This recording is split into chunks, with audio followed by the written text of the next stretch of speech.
In this tutorial, we're going to create a quiz game using Python. So this is how the end results looks like.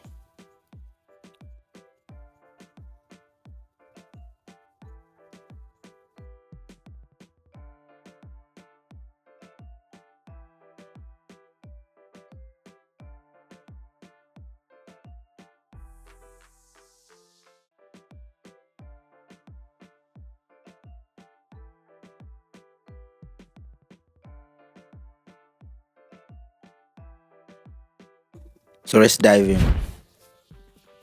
The first thing that you have to do is to create a new folder on the desktop. Make sure that you have Python installed on your device, because this will not work. So you have to make sure that Python is installed on your device. Check by searching for Python on the search bar, and if it is installed, then it will show up. Just check it. You can use the Python idle if you want, or any text editor of your choice. So Python comes with an idle, so you can use it if you want.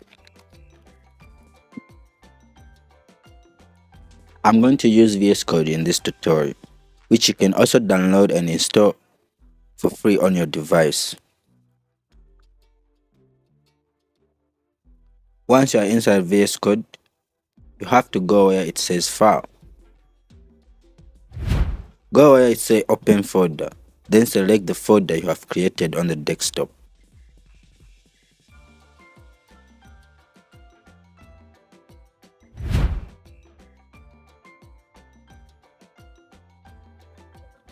Inside the folder, create a new file and name it anything, but do not forget the extension, which is .py. Make sure that you name your file something that makes sense.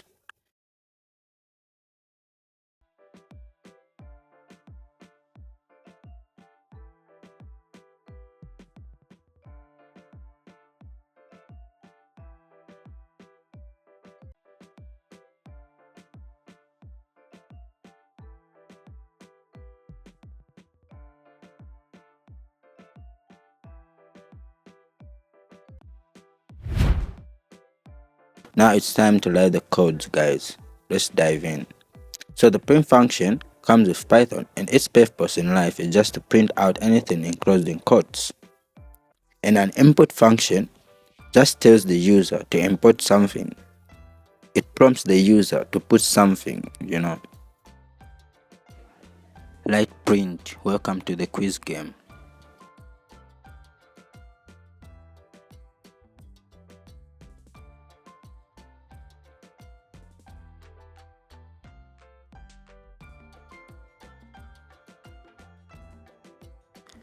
Click the three dots on top and select terminal to open a new terminal.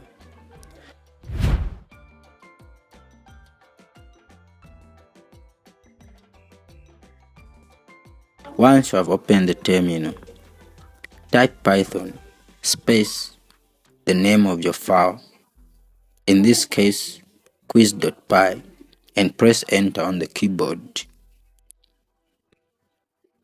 You have just created your first Python program.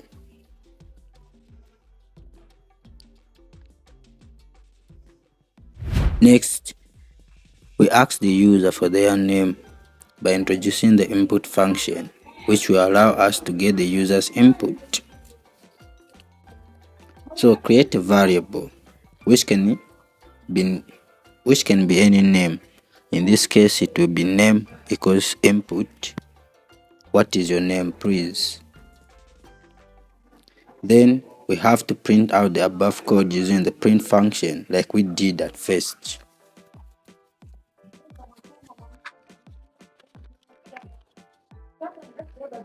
But with a slightly different. Print welcome to the game space print welcome to the game, comma, space name. So name is the variable we created earlier. Make sure you run the code whenever you make changes. So let's go back to the terminal again and can learn the code by writing Python space file name, which is quiz.py. It is now asking for the username, and any name can be displayed. Back to the code. Now we have to ask the user the questions so that they give us the required answers if possible.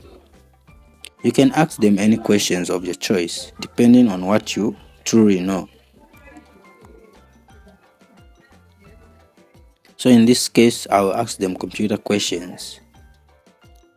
I will start by creating a variable. Mine will be user. You can use it if you want. User equals input. What does CPU stand for? Then we have to use the if statement or condition, which is just a boring expression that can either be true or false. If user equal to, don't get confused, there are two equal signs here, equal to central processing unit, then go ahead and do this. So if the user input is equals to central processing unit, then go ahead and print the following: print correct, else print incorrect. Let's go to the terminal and check if our code is running perfect. If your code is running perfect, then it's time we do some copy pasting stuff,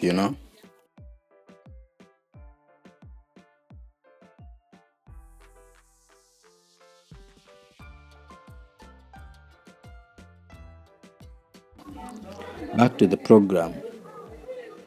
Copy the question in the if conditions and paste it to the next line. Make very sure that your code is indented or for space. Python is a programming language that loves indentation. So you have to arrange your code in a way that Python can learn it. Change the question inside the input function and change the if condition string in quotes to make the given question. Do this for as many questions as you want depending on your skill.